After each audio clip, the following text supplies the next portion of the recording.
नमस्ते। गिरवी प्लेज के बारे में धाराएं 172 से 169 तक दिया है।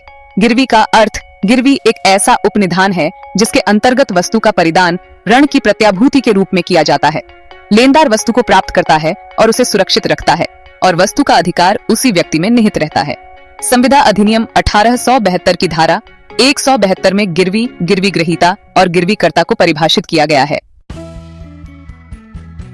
भारतीय संविदा अधिनियम की धारा 172 के अनुसार किसी ऋण के भुगतान के लिए अथवा किसी वचन के पालन के लिए प्रतिभूति के रूप में किसी वस्तु का उपनिधान गिरवी कहलाता है। गिरवी की संविदा में दो पक्षकार होते हैं, एक गिरवीकर्ता पौनोर और दूसरा गिरवीदार पौनी। उपनिधाता अर्थात वस्तु का परिदान करने वाला व्यक्ति गिरवीकर्ता पौनोर कहलाता है और उपनिहिती अर्थात जिस व्यक्ति को वस्तु परिदत्त की जाती है गिरवीदार पौनी कहलाता है। इससे स्पष्ट होता है कि गिरवी की संविदा भी एक विशेष प्रकार का उपनिधान है। इनमें अंतर केवल उद्देश्य का है। यदि उपनिधान का उद्देश्य किसी ऋण के भुगतान या किसी वचन को पूरा करने के लिए जमानत हो तो उसे गिरवी कहा जाता है। गिरवीकर्ता द्वारा माल गिरवी ग्रहीता को सुपुर्द किया जाता है। अचल संपत्तियों के प्रपत्र जमानत के लिए दिए जाने पर यह बंधक मॉर्गेज कहलाती है, गिरवी नहीं। गिरवी के आवश्यक तत्व वस्तु का परिदान। जिस वस्तु को गिरवी रखा जा रहा है उसका कब्जा गिरवी ग्रहीता को दे देना आवश्यक है। जहां व्यक्ति को वस्तु का कब्जा नहीं दिया जाता वहां गिरवी नहीं होती। केस रेवेन्यू प्राधिकारी 20। इस वाद में एक फिल्म के निर्माता ने वितर्क से ऋण लिया और यह संविदा की कि जैसे ही फिल्म तैयार हो जाएगी वह वितर्क के पास गिरवी रख दी जाएगी। यह गिरवी की संविदा नहीं मानी गई क्योंकि उस समय गिरवी रखने के लिए कोई वस्तु थी ही नहीं। वस्तु का अधिपत्य वास्तविक या अन्वायिक रूप से दिया जा सकता है। एक्स जिस गोदाम में माल है उसकी चाबी प्रदान करना एक प्रकार का अधिपत्य अंतरित करना है। कभी कभी गिरवी रखने के बाद भी माल किसी विशेष उद्देश्य के लिए गिरवीकर्ता के पास रहने दिया जाता है। Case bank of Chittoor levers. इस वाद में एक सिनेमा का प्रोजेक्टर एक बैंक के पास गिरवी रखा गया। बैंक ने प्रोजेक्टर सिनेमा में ही रहने दिया क्योंकि यह प्रयोग में था। यह निर्णीत हुआ कि गिरवी वैध थी। गिरवी रखने के लिए यह आवश्यक है कि माल का कब्जा गिरवी की संविदा के अंतर्गत दिया जाए। यह आवश्यक नहीं है कि माल देने का कार्य तथा ऋण लेने का कार्य एक ही समय में किया जाए। ऋण ले लेने के बाद भी माल दिया जा सकता है। शर्त केवल यह है कि संविदा हो गई हो कि माल बाद में दिया जाएगा। इसी प्रकार माल का कब्जा के पूर्व भी दिया जा सकता है। ऋण के भुगतान या किसी वचन के पालन के प्रत्याभूति के लिए यही तत्व गिरवी की संविदा को उपनिधान की संविदा से अलग बनाता है। उपनिधान में वस्तु का परिदान एक निश्चित उद्देश्य के लिए होता है तथा जब यह उद्देश्य ऋण लेना या किसी वचन के पालन की प्रत्याभूति देना होता है तो वे उपनिधान गिरवी का रूप ले लेते हैं। ऋण का भुगतान या वचन पालन हो जाने के पश्चात गिरवी की वस्तु गिरवीकर्ता को वापस लौटा दी जाती है।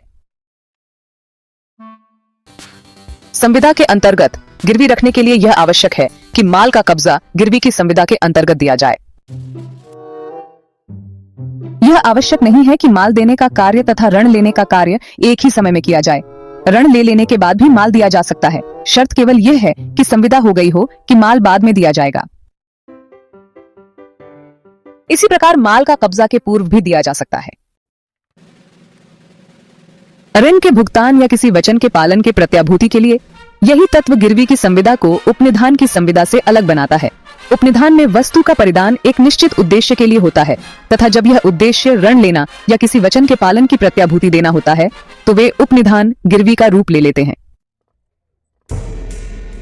ऋण का भुगतान या वचन पालन हो जाने के पश्चात गिरवी की वस्तु गिरवीकर्ता को वापस लौटा दी जाती है। गिरवी की कुछ अन्य शर्तें। पहली, चल संपत्ति। गिरवी केवल चल संपत्ति की ही हो सकती है, जैसे चल वस्तुएं, बहुमूल्य चीजें, दस्तावेज, कंपनियों के अंश, सरकारी प्रतिभूति आदि को ही गिरवी रखा जा सकता है। दूसरी, माल पर वैधानिक अधिकार। गिरवीकर्ता का माल पर वैधानिक अधिकार होना चाहिए।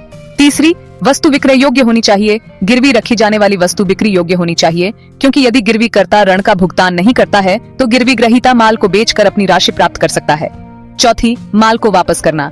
गिरवी के उद्देश्य के पूरा हो जाने पर अथवा निश्चित समय बाद गिरवी ग्रहीता द्वारा गिरवीकर्ता को माल वापस कर दिया जाता है। पांचवी, प्रतिभूति के रूप में। जब माल का परिदान ऋण के भुगतान के लिए या वचन के पालन के लिए प्रतिभूति के रूप में होता है तो इसे गिरवी कहते हैं। के लिए सक्षम कौन है? अनुबंध करने की योग्यता का अर्थ है एक व्यक्ति की अनुबंध बनाने और उसे लागू करने में सक्षम होने की क्षमता। भारतीय अनुबंध अधिनियम 1872 की धारा 11 के अनुसार किसी व्यक्ति को अनुबंध करने के लिए योग्य होने के लिए 3 शर्तें पूरी करनी होती हैं। वह वयस्क होना चाहिए, स्वस्थ दिमाग का होना चाहिए और उसे किसी कानून द्वारा अनुबंध करने से अयोग्य घोषित नहीं किया जाना चाहिए। धारा 11 के अनुसार प्रत्येक व्यक्ति संविदा करने के लिए सक्षम है जो उस कानून के अनुसार वयस्क हो जिसके वह अधीन है, तथा जो स्वस्थ चित्त का है और किसी ऐसे कानून द्वारा संविदा करने के लिए अयोग्य नहीं है जिसके वह अधीन है। व्यापक रूप से अनुबंध करने की योग्यता के लिए निम्नलिखित आवश्यकताएं हैं। वयस्कता, व्यक्ति को कानून द्वारा निर्धारित वयस्कता की आयु प्राप्त होनी चाहिए। आमतौर पर भारत में यह आयु 18 वर्ष है। स्वस्थ दिमाग, व्यक्ति को अपने अनुबंध के परिणामों को समझने में सक्षम और मानसिक रूप से स्वस्थ होना चाहिए। कानूनी योग्यता, व्यक्ति को किसी कानून द्वारा अनुबंध करने से अयोग्य घोषित नहीं किया जाना चाहिए। उदाहरण के लिए, दिवालिया घोषित व्यक्ति को अनुबंध करने की अनुमति नहीं है। अनुबंध करने के लिए अयोग्य व्यक्ति, नाबालिग, 18 वर्ष से कम आयु का व्यक्ति। अस्वस्थ व्यक्ति, वह व्यक्ति जो मानसिक रूप से अस्वस्थ है, जैसे कि पागल, शराबी या मानसिक रूप से बीमार। अयोग्य व्यक्ति, वह व्यक्ति जिसे कानून द्वारा अनुबंध करने से अयोग्य घोषित किया गया है, जैसे कि दिवालिया व्यक्ति। उदाहरण, मान लीजिए कि एक 17 साल का लड़का एक कार खरीदने के लिए एक अनुबंध करता है। यह अनुबंध अमान्य है क्योंकि वह अयोग्य है। मान लीजिए कि एक दिवालिया व्यक्ति एक अनुबंध करता है। यह अनुबंध अमान्य है क्योंकि वह अयोग्य है। मान लीजिए कि एक व्यक्ति जो मानसिक रूप से अस्वस्थ है एक अनुबंध करता है। यह अनुबंध अमान्य हो सकता है यदि यह साबित हो कि वह अनुबंध के समय अस्वस्थ था।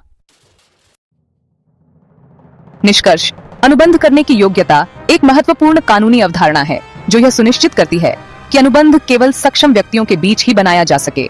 यह अनुबंध को लागू करने योग्य बनाता है और इससे होने वाले विवादों को सुलझाने में मदद करता है।